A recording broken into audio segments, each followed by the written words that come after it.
Hello and welcome to Community Matters, a podcast from the Canadian Association of Community Health Centres. I'm your host, Hilary LeBlanc. Welcome to another episode of Community Matters. I'm so excited to be in person at Guelph CHC for the first time in Guelph. First time visiting this community health center. I'm joined by Melissa Kiatkowski, the CEO of Guelph CHC. We're sitting right now in downtown Guelph, Ontario. This episode will be honoring World Mental Health Day, and we're going to be discussing the various mental health programs that are rooted in social prescribing that this lovely community health center has to offer. Melissa, thanks so much for hosting me all day. I'm here day and night. I'm very excited. How are you doing today? Pretty well, thanks. We're so happy to have you here. Thanks for coming. It's an honor. It's so exciting. So for anyone who hasn't had, the chance to come visit or is unfamiliar, what do you offer at Guelph CHC? What is this catchment area like, and what's the community that you serve? Yeah, thank you. So Guelph Community Health Center serves a bit beyond Guelph. So we serve Guelph and Wellington with some of our programs. And one of our programs even goes as far north as Owen Sound to Waterloo Region. So some of our programs have a much broader catchment area than just Guelph, but we offer a range of kind of healthcare services and also community services across that spectrum. So we have primary care, we have a range of health promotion programs. We have specialty programs for HIV care and gender affirming care. We have food programs. We have early years and early on programs. And we have a lot of programs that support housing and more specialized healthcare across the continuum. So yeah, that's kind of us spread across 5 locations in Guelph, and we're integrated in a number of other partner sites as well. And we have great partnerships to support all of that. And we serve priority populations, so many people that experience barriers to health and well-being, people who've been historically and systematically marginalized by systems. So we work to break down those barriers for those populations. Amazing. Wraparound support. Yes. We absolutely love. Also, I've noticed all the art. Everything is so intentional. I absolutely love. My favorite thing about going in person is being like, sometimes they're very pretty community health centers. And your CHC has a very unique volunteer program called Healthy Living Peer Leaders. So I'm very curious to hear more about this program and why it was important for your health promotion strategy. This is kind of all about neighborhood health and community connection and belonging. So Healthy Living Peer Leaders are leaders from within their communities that really want to have some special gifts and really want to give to their community and engage their community. It could be through yoga classes, Zumba classes, walking programs, other types of activity and well-being programs. And so we really support them. Our health promotion team supports bringing those leaders on, making sure they're trained, making sure they have the resources that they need. But the programs are really led by those peer leaders, which is really awesome because they know their communities, they're embedded in their communities, and they're really running programs that their community is telling them that they need. That's amazing. I'm excited I get to meet them shortly for people watching and hear firsthand. But I'm curious, from your perspective or any information that you can share about how it impacts the mental health of the leaders and the people participating, because it sounds like it's rooted in such important data that this is helpful. Yes. Well, we all know that the social determinants of health have such a big impact on overall health and well-being.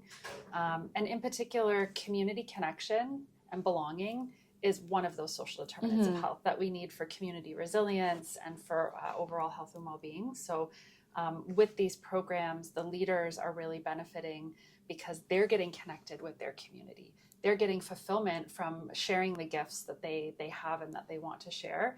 And the community participants are also getting to be part of that. And so we're seeing this community building happening really organically. And it happens across a number of our programs. The Healthy Living Peer Leader program, we also have the Shelldale Farm Park, which you'll see when you visit today.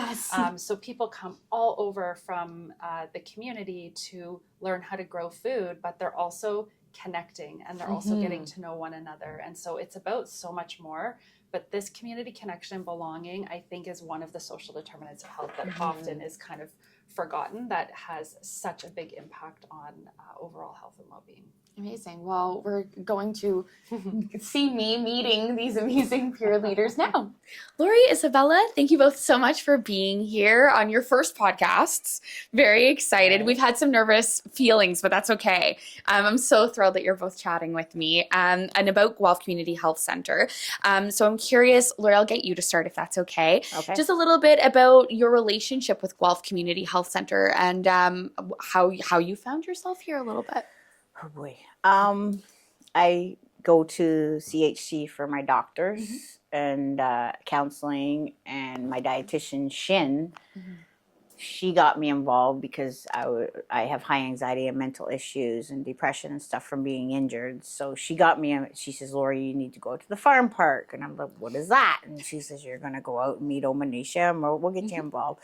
So I got a plot from Omanisha and got to grow my own vegetables for home, which is amazing. And then Omanisha signed me up to be advisor on the Sheldon Farm Park group. And then one day I was walking across the parking lot and I ran into Kim. She was outside, and I said, "What are you doing here?" It was like 5 o'clock or something. I said, "What are you doing here?" And she says, "We have a meeting at 5:30. Come." I'm like, "What are you talking about?" She just come. I'm like, "Okay." So I walk into this meeting, and you were there. I had no idea what I was up against. And Carrie says, "And what are you doing here?" And I'm like, "I don't know." And she says, "This is a peer support group." I said, "Oh, really? This is cool." I said, "I'd like to get involved with the community to help the community because they help me." So getting out there and stuff, because my anxiety was so bad I didn't want to leave my house or go anywhere. So that helped me get out. And then I got involved with the social space on Wednesdays with Iman. And that's been really good because me and her work well together, and we got the volunteer team working great. Everybody's working well together. We get like 80 to 100 people that get food every week. And we get that from the seed, which is involved with CHC. Yes. So, and we help them when they come in too. And yeah, the CHC blew me away when I started getting involved with everything, because I didn't realize how big they were. And every time I did something, I said, "Okay, who am I with now?" And they said, "You're with CHC." I'm like, "Really?" I said, "This is incredible." But yeah, they've helped me so much to get out there and make me feel more confident in myself, because when you get injured, you get really depressed and you feel down, and you feel shameful. Like you feel like you're useless, to tell you the truth. And then it helped me get out of that. And Shin and my counselors all helped me a lot with CHC, of course. So yeah, so then so anyways. Thank you for sharing. Yeah. Thank you. And Isabella, tell us a little bit about your experience with Guelph. And I will pass this to you. Sure.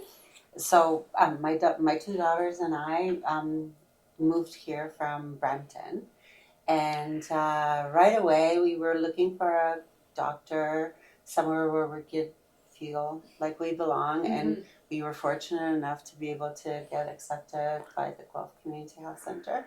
And as I learned all the things that they do, I wanted to be involved, and that's how we started. We started in the community garden and lots of different things. Amazing. Yeah.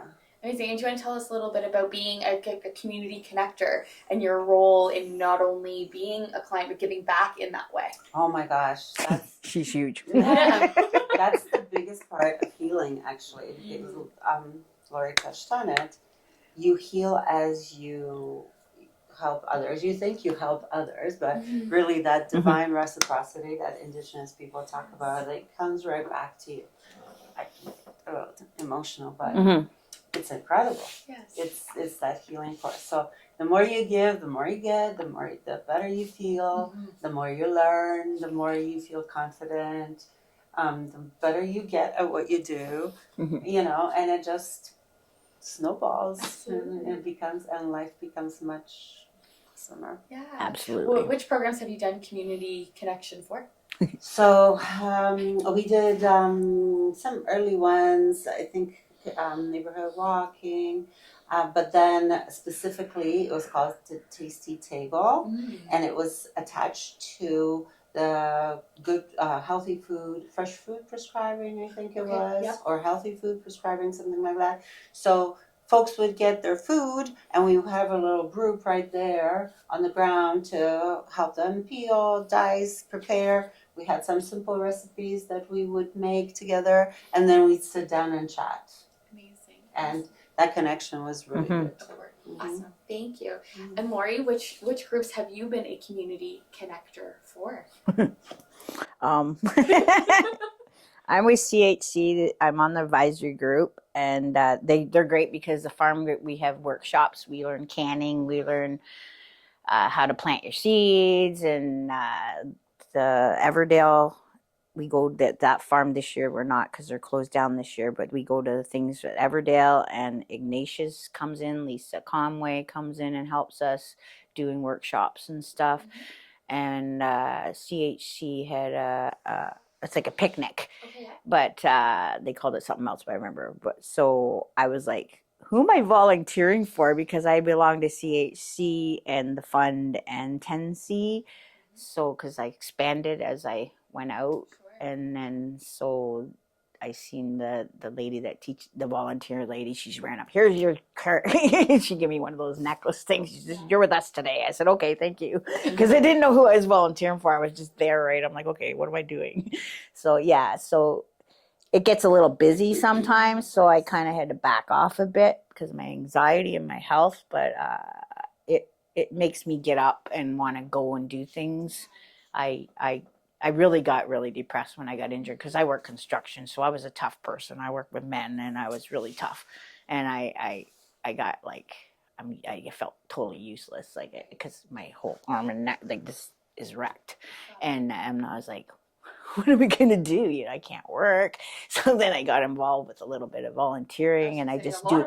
And now so, and they're really understandable. Like if I'm having a bad day, I don't have to do much. Like even yesterday, because I wasn't well this week. She says, Laura, you're not doing anything. You're sitting down.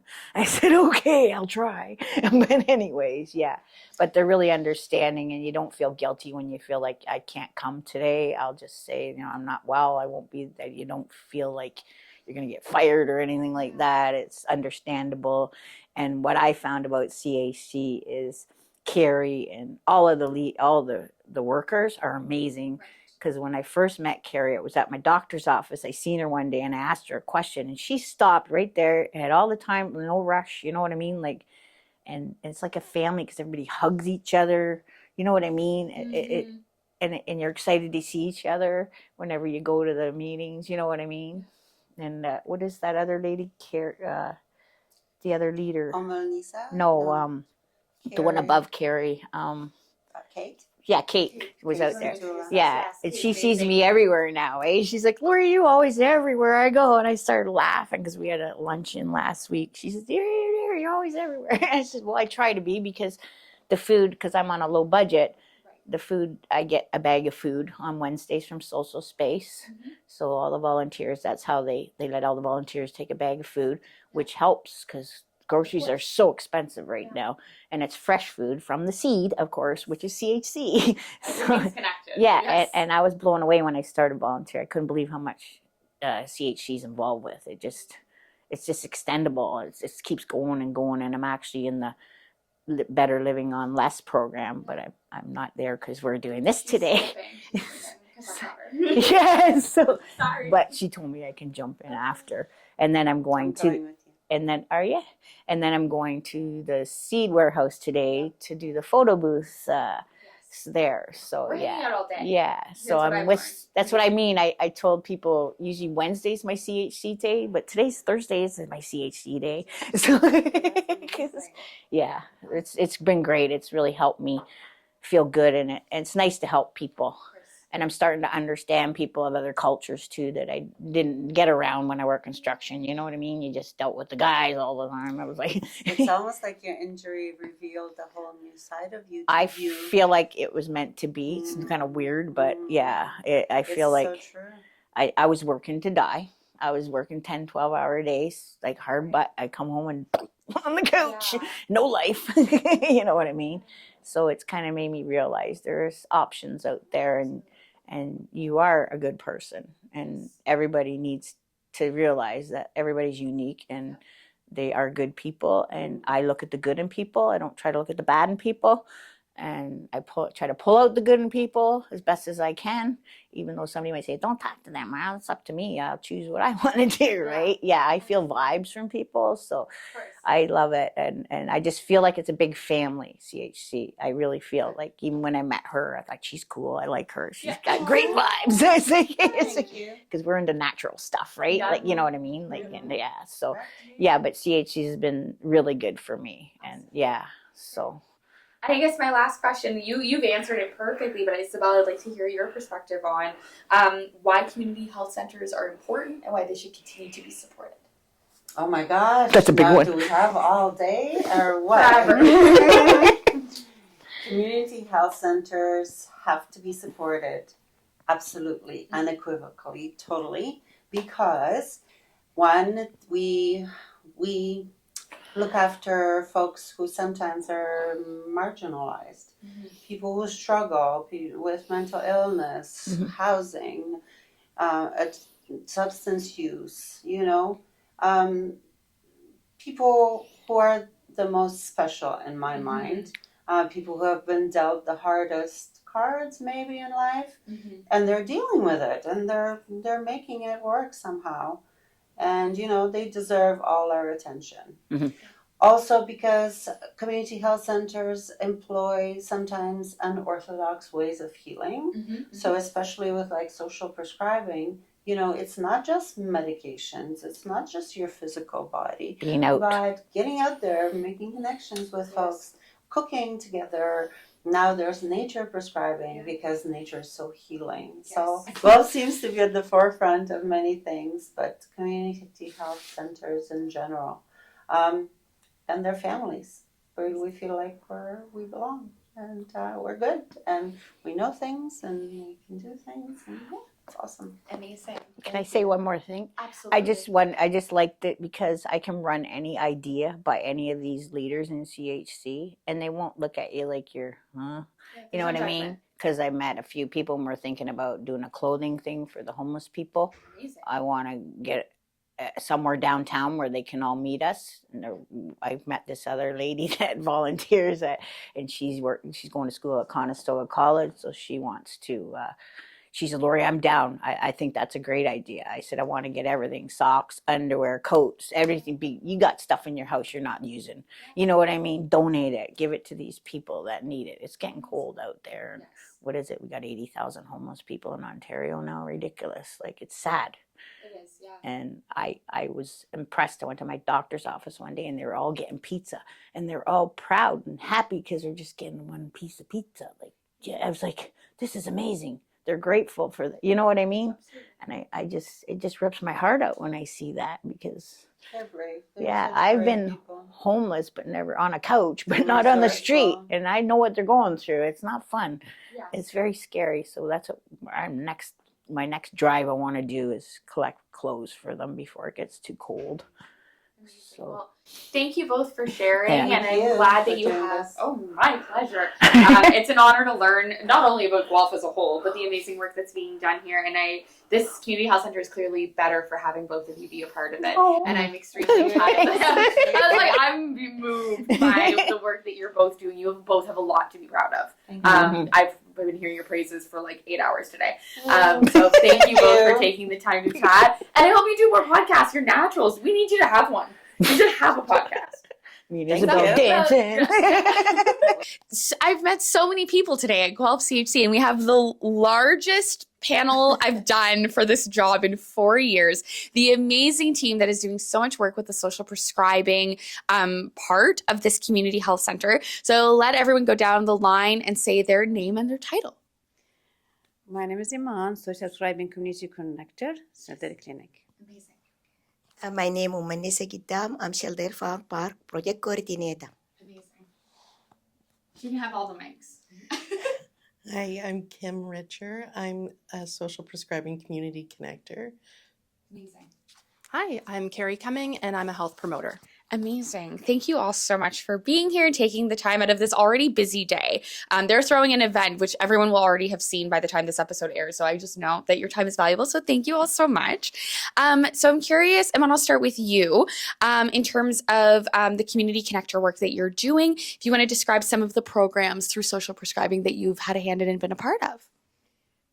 As a community connector, we have a different programming. But for myself, I have a social space, a weekly programming.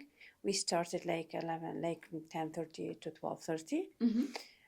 It's a social space to invite everybody in the community, and we had every week different things. We share with client what we have in the community, event programming, update it, and we serve the free we have a coffee and snack. Yeah. Amazing. Yeah. Perfect. And do you want to share about Shelldale Farm Park, which people are going to see so much of? It is absolutely amazing. So do you want to talk about that initiative specifically? Shelldale Farm Park is a community project. It's just targeting on Ward Willow, Ward 3, and they support them with access to fresh food, sharing and growing food also, and also to build community resilience and social integration. So this project is implemented by Guelph Community Health Center and also with other projects, other partners like Kindle Community, and also other partners like Evadale Farm and Ignatius Farm. So the project is, for example, they have many activities: community garden, picnic table, orchard, fruit trees, like an orchard at the back of the center. And also we have a pavilion and shelter for community to be there, and capacity building in nutrition, cooking, and preserving food after harvest, and capacity building for community to grow food from land preparation until harvest and post-harvest. And also community, they will be together for event, like going outside to visit some farm, and also they celebrate the harvest day. So we support them with inputs and training, and also we link them with the Guelph Community Health Center, so they refer their client to the project to be outside at the nature. But I wanted to ask you, I know that you've been a client, you also have a plot in the garden, and you do some of the one-to-one social prescribing work as well, correct? So talk us through all of that and how you ended up being ingratiated so much in Guelph Community Health Center. Oh, you don't have enough time on this podcast for that. No. So I became a client in 2001 when I moved to the area, just late 2000. I was a single mom with a 2.5-year-old and an infant and really struggling. And I guess to fast forward to working here, my kids are still clients, but I'm not. But I've always enjoyed the wraparound services that was given to me, and I always wanted to give it back to the community. And so with the leadership that I had from people that work here already before me, I was able to start with some small contracts. And then it worked into the pilot that happened in 2018 that we were a part of for social prescribing. And I'm a peer leader still, as well as a volunteer and a staff. And so they kind of work together. And then I'm now a social prescribing community connector. So with my role, I am, and I've also lived in this community for 24 and a bit years, right? Amazing. So we get referral from providers. So anybody that works at the Guelph Community Health Center that's linked to our system can give us an internal referral, but people that maybe aren't linked to our medical system can give us a call, and we'll still connect with clients and community members. Mainly our role is to work with the clients, but we're finding more and more that community members are really in need of resources. So on Fridays, I'll sit at Fun Friday, which is a program in our community where people can come for a lunch that's free to them, and they can sit and have conversations with their friends, meet new people, and just socialize. There's the seed market that's there, where it's a sliding scale, which is another part of the Guelph Community Health Center. And so I'll be able to go sit there, same with Iman, and meet people there. And so it's nice. We get to eat lunch with some people and talk about resources. The most important thing for me when it comes to the role that I do with the referrals is finding out what the person would like to see, what it is that they're wanting and what they're interested in, and then seeing what kind of barriers or challenges that they have that we can try and help with some of those items. So finding out different resources for transportation funding, so being able to do the application for a subsidized bus pass. And so in different programs, like there's different programs here in Guelph where you can get some recreational funds.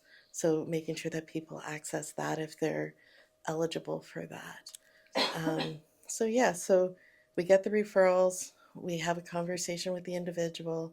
It's really based on what they would like to see and really guided by them, the plan. And then we can do some follow-up with them to see if what was the challenges and what can we do differently next time if they couldn't go to the referral, like if they couldn't get to that program. And so really trying to meet that social isolation that people are feeling and the loneliness in our community or not feeling belonging.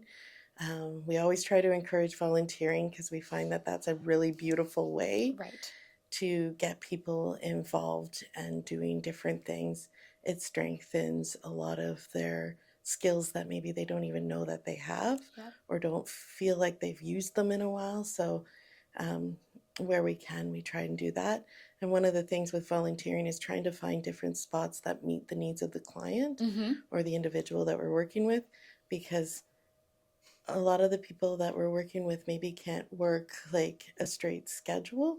So trying to have those conversations with the different places that they volunteer about having a bit of flexibility. So more of like a drop in and just kind of get put to work kind of things. And other people, they want to do lots of great volunteering, like you've probably already heard today from different volunteers. We've heard. Yeah, Yes. so we certainly have the volunteers that go above and beyond. Yeah. And that is incredible because without volunteers, we wouldn't be able to do the great programs that we do today. And so just trying to keep up with the resources and share resources within our staff as well as the community. And I always encourage people to reach out to me if they know a resource that they're not sure if I know about it. Amazing. Because I don't know them all. You don't know them all. You heard it here first. If you've got a resource, send it this way. Please do. Yeah, please do. Amazing. Carrie, I want to ask you a little bit about, the work that you're doing in supporting the social prescribing team. And I know that you also mentioned to me off camera a bit about connecting with the Alliance, who have been such champions of social prescribing in Ontario. And I had a great conversation today with Melissa about how I'm like, this needs to be in more provinces. And I genuinely think the Alliance has spearheaded this so amazingly. Yeah. So tell us a little bit about your perspective in all of this work. Sure. Yeah. Well, we've been really lucky to be one of the initial pilot sites back in 2018. So like you said, like lots of support from the Alliance. They really initiated social prescribing in Ontario, brought over folks from the UK to kind of help mentor and inspire that work. So yeah, we were kind of one of the early adopters, which was really great. And yeah, we're linking, clients to those non-medical, non-clinical, local community programs. So as well as the information, the one-to-one social prescribing that's already been talked about. There's also the peer leader program, which I think was mentioned as well. And the peer leader program is a huge part of our social prescribing initiative. We have that referral pathway where there's the referral that goes to the social prescribing community connectors, and then they refer and help people get connected to our internal programs that are happening, and a lot of those are led by our peer leaders, which is fantastic, and also external programs. And we have like a huge, vast number of resources in Guelph that are excellent, that we're really partnered closely with. We can't do this work on our own, and so yeah, our volunteers are excellent. The peer leader program, our social prescribing community connectors often when clients are at the stage of wanting to give back, which often happens because we know that they are amazing individuals that have lots of gifts and skills and talents and expertise to give back. So we get them, like Kim said, ask if they want to volunteer. And a few of them that met today are peer leaders who are, volunteers who lead programs on behalf of the CHC, which is fantastic. And in terms of other partners, we have some kind of unique partnerships in Guelph, I would say, with social prescribing. We have the University of Guelph, they have a vet college here, and so they have the Community Healthcare Partnership Program, where they actually provide some support to folks to keep their pets at home. Those are, companions for people, and so that really helps to reduce the stress and isolation. And so we've got that program. We've got connections with the Guelph Wellington Seniors Association through the Links to Wellbeing program. The Guelph Tool Library helps provide technology support, because we know that digital equity is a huge challenge as well, in a way for people to stay connected. So we've got really good partnerships that way. And then, as you mentioned, the Alliance has been super helpful all along the way, helping to really formalize a lot of the work that we had been doing, creating that, helping us create that referral pathway, data collection. And then now, of course, the Canadian Institute for Social Prescribing is really fabulous as well, and has lots of great resources to share as well. So it's really awesome to see it expand from, 2018, there was 20 people in a hotel, kind of boardroom chatting. And last year at one of the conferences, there was 600 people talking about social prescribing across Canada. So it's really excellent to see it kind of bloom. And there's lots of reasons for that, which I'm happy to chat about too. But yeah. Awesome. Amazing. I'm curious how it's been. I know, I've heard about the Sheldale Park, so I do know, but I'll let you reiterate how it's impacting the clients, but also how it's impacting their mental health and how they feel when they're done spending their time in the park. So as Sheldale Farm Park is linking the community to practice activity outside as a nature with a multicultural environment. So we have people from different background, culture. This year we have people speaking 22 language. Wow.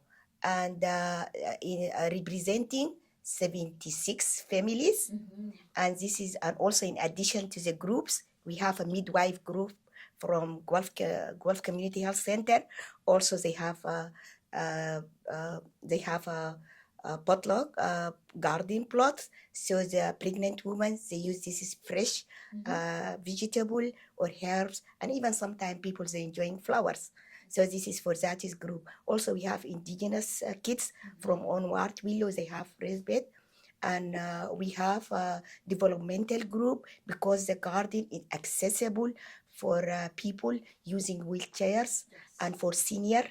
And this is garden multi-generation group from kids, senior, adults, and also before the Guelph Outdoor School, they use garden like a class, like a nature class, outside class. So this is a community garden. When the people they being outside, they doing some practice, they are being together, they growing the culture food that is they love to eat, and they sharing also knowledge and culture between them. And we do also some workshop and training for them to build their capacity and skill in food growing. And also we have some program with nutritionists here. Shin, we do some nutritional classes and post harvest different capacity building. So all this is activity. They let people to be interact together, and they make social links. And this is social links and being outside. This is they reduce their stress and anxiety, isolation, and also they improve their mental, physical, social health. And also they lead to build the social connectivity among all these people. In addition to that, also the Guelph Community Health Center client, they refer staff, they refer their client to be outside to the garden. I have some participant client with the Guelph Community Health Center. That is also to improve their mental health when they are outside. Okay, I'm curious if you can speak a bit to the one-on-one social prescribing and how like the clients feel after they experience this with you, how they're feeling in these programs and how it benefits their mental health overall. Well, I don't really like to speak for the clients, but stories that they've given to me, I can give to you. So one, I would say with the fresh food prescription, which is a different program that we haven't talked about probably today, but that's a research project to help bring healthy eating into the homes of people that might have more of a medical item that needs healthy foods and people can't necessarily afford them for many reasons. So when people get those social prescriptions, we've heard things like it helps them to be able to be creative with food. It helps them to want to learn how to cook different meals and want to have those skills, right? So to me, that means that they're having more enjoyment in their life. They're being able to eat a bit better, feel a bit better, which is going to hopefully help them to be able to feel like they can go for a walk in nature and go connect with individuals and, just be able to really be able to have that enjoyment of life. For myself, I can say with having a garden and having the experience of the Shelldale Farm Park, because I do have a plot there, I've learned what food tastes like coming from a garden. Like, wow. And I've been able to meet so much more of, like, it's a community within a community for me. So I've been able to meet so much more people. My appreciation for other cultures has really grown, and that education part and people just having those conversations and my ability to communicate with people that maybe don't understand too much English and I maybe don't understand their languages, I'm able to have more communication in different ways. I'm able to build on my skills, which is helping my mental health and helping me as a person to grow. My son has been able to have some of that enjoyment as well. And I would say that my daughter absolutely loves when I give her fresh zucchinis and fresh dill, right? So like for me, it helps with in all those areas. It gets me out of my house more. It gets me going to the big farm. I never had that experience. Like I remember going to some farms when I was younger, playing in the hay and stuff like that, but not being able to get into the dirt and really like pull out those potatoes and pull out those carrots. And it was really awesome too when we're on the farm to see like all kinds of different abilities being all together at the same space, right? So individuals that are maybe a fall risk would sit down and they would cut the tops of the carrots off, right? Where the kids were getting right down there into the dirt, right? And so for mental health, I would say that all the social prescriptions and the one-on-one interactions as well as the group interactions have different roles to play. I know that I get lots of phone calls, so I get the referrals from the providers, but then after those referrals are done, I'm still getting phone calls, right? So if somebody's really stressed out, they call me for those different resources. They know that chances are if I don't know, I'll try and find them for them, right? So it's that other connection that doesn't necessarily have to go to our medical system. It can come to me, and if it has to go there, then I can still direct it there, right? But sometimes it just needs to be like a walk with me, just to just get out into the fresh air and know that they're safe. Or maybe it's a talk with a dietitian or a counselor or something like that. And sometimes it's just that people are just really lonely and want to talk. So maybe it's coming to a coffee time or a social space. So different things like that. And just having that opportunity to have another connecting person. So, Amon, tell me a bit about the social space, the clients and like how they've been experiencing the social prescribing and what their takeaways have been.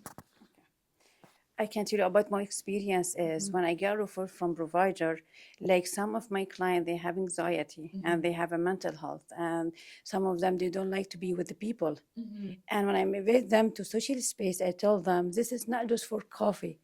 This is for build relationship with me, because some of them, they can't like tell you everything when first time we met.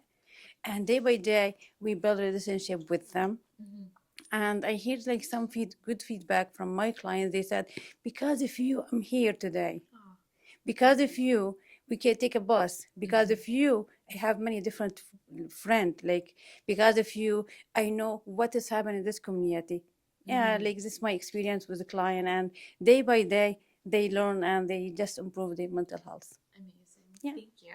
And I guess I want to ask from a different perspective, because what I find interesting is knowing, and we've discussed this a little bit, but this isn't adopted everywhere. Like you mentioned, you had experts from UK where it is much more prevalent come to Ontario to, give that deep dive. But I know firsthand growing up in New Brunswick, there are very few community health centers at all, let alone social prescribing. So considering that this is a national podcast, if anyone is listening who thinks that they want to bring social prescribing to their organization, what would you say to them? It can be like feedback, or it can be a tip, or just what has worked and been successful here. Yes, because it's it is will be good and helpful, because the people does need the like mental, like it's very important to like fix it like mental health, like, and not just medical, the social, and be with people, the community. Because one day I was a new immigrant to Canada, and without like anything, you can't do anything. Like social space is very like important for people. Yes, yeah, absolutely. Do you want to continue and say, what do you think in terms of if any organizations listening are thinking, should I adopt social prescribing? Why would you say that they should? So they should adopt social prescribing, because people always say things that is they identify their exact need, and also they give them a participation in the project. For example, like our project, they let the community to be participated in the project planning, monitoring, and in evaluation. They have also community member representing as a community advisory group that links the project or links the community health center with the broad community, the other community. That all this activity, they let them, they feel that is the ownership.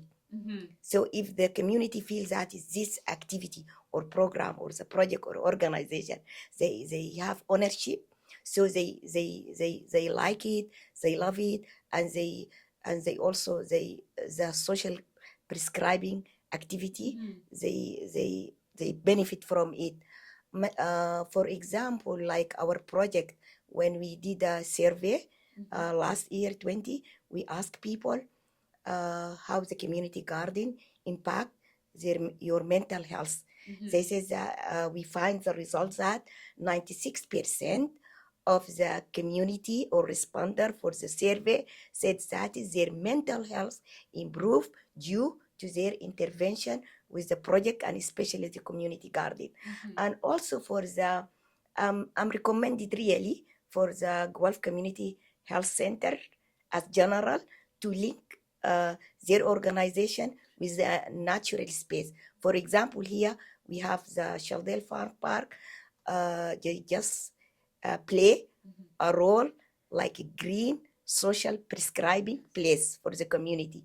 And also all the clinic staff, they have something to refer their staff there.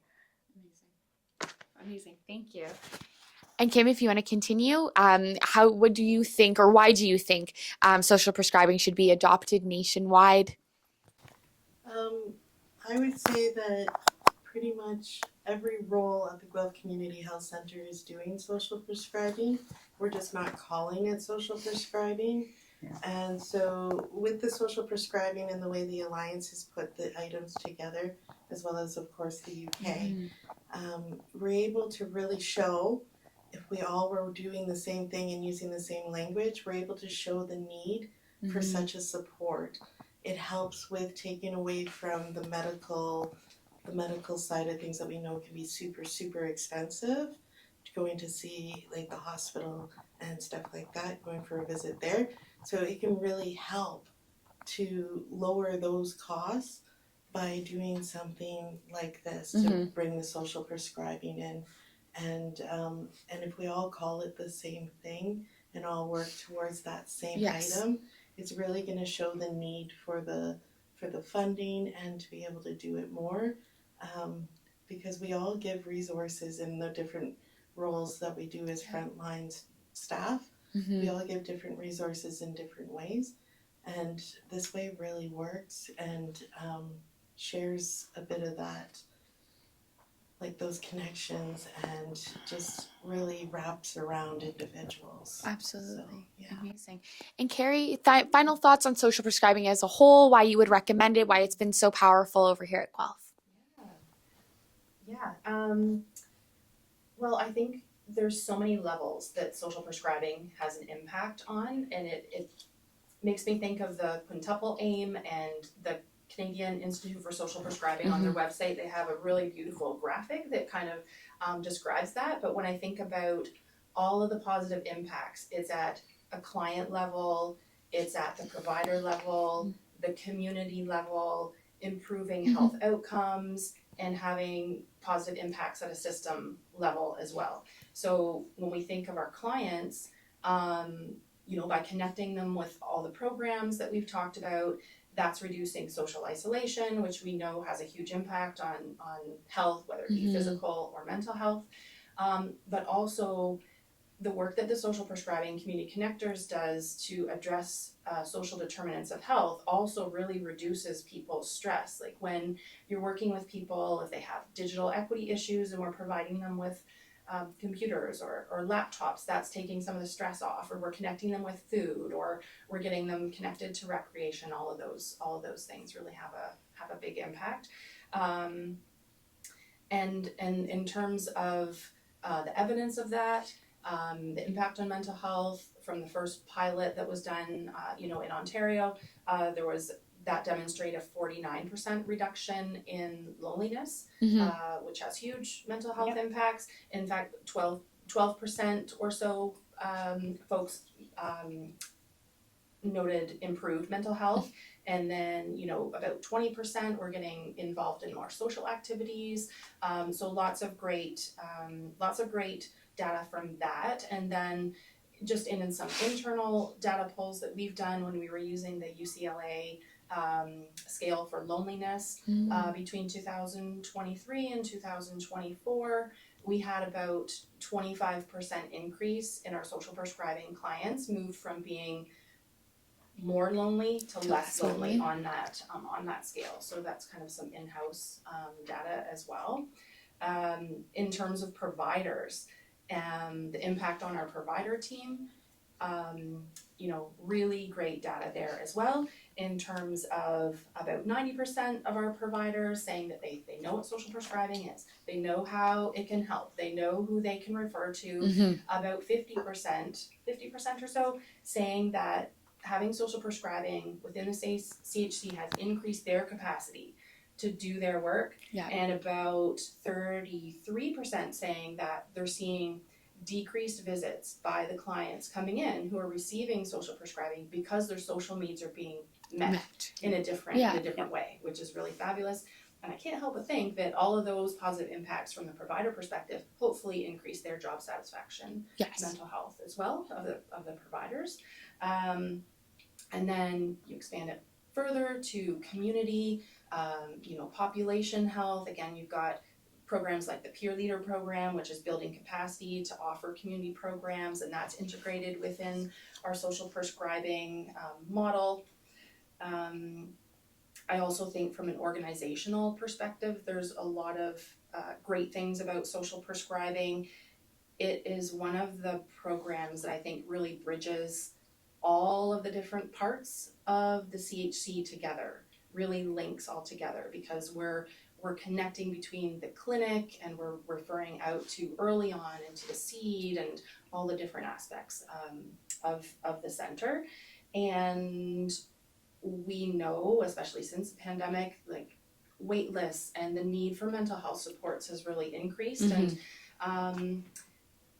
within their scope of practice, the social prescribing community connectors are able to ease a little bit, not to ease the pressure off of the social work team wait list. There's still a wait list, but there's some services that, if it's appropriate, our social work team can kind of get those folks connected with some of the community programs while they're while they're waiting for those clinical services, which I think is really important as well. And then lots of data about the healthcare system and how social prescribing has a huge impact on the system, reducing ER visits, and there's, I think, more data in the UK than we have here, but we're starting to do more of that. Reduction in primary care visits, it's upstream, it's preventative. There's a $4 return on investment. Like there's lots of reasons for social prescribing. I could go on, but I'm gonna stop now. If you didn't know, do social prescribing. This is a PSA. Do social prescribing. It really sounds like, and I mean, like we've mentioned, Guelph was at the forefront for Ontario, and clearly it's shown that, like, from every single person I've spoken to today, which I think is now upwards of 15 people, have had nothing but positive things to say about Guelph CHC and social prescribing and the way that they work hand in hand. And I love what was mentioned about the fact that, you're doing the work even if it's not called social prescribing. And a lot of places probably are, but if we did get behind it as a movement, maybe we could convince the government, who I keep talking to all day, to fund more social prescribing programs across the country and at Guelph. Thank you all for taking the time to chat and to show me around and to show me the farm park. I absolutely love this space, and I've loved being here today. And thank you for taking the time to share why social prescribing has been so important to yourselves, your clients, and the community as a whole. And so I'm curious, and I ask this in every episode, but I am curious what Guelph CHC would be able to achieve with increased investment, either from a federal, provincial, or from the municipal government. The magic question. Show me the money. Show CHC's the money.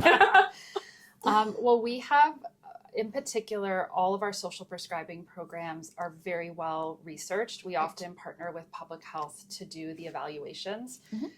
In one of our programs, our food prescribing program, we've partnered with the University of Victoria, and we've been doing a long-term research project over many years, looking at all of the biomedical indicators, but also the social indicators as well. So we have a really strong evidence base for these programs. They're now offered on a smaller scale. They're offered at our community health center. We've been expanding to include some of our other Ontario Health Team partners within the Guelph Wellington region.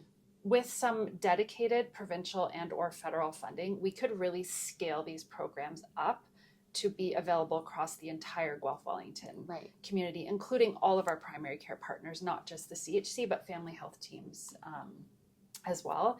We have the model. We know what we need. We know the formula. We know what we need to do. And we have the evidence that shows that it's having a significant impact on the health and well-being indicators for people that are participating in these programs. And some more investment would allow us to scale it and have that much more benefit, which impacts the entire system in terms of hospital utilization, like all of those things. So we'd really love to be able to bring this to scale in our community. Absolutely. And I know, at least with Seed, we're celebrating 10 years this evening. I get to go to a work party. I'm very excited. Congratulations on the 10 years of Seed. And I know that I actually featured Seed in a blog previously.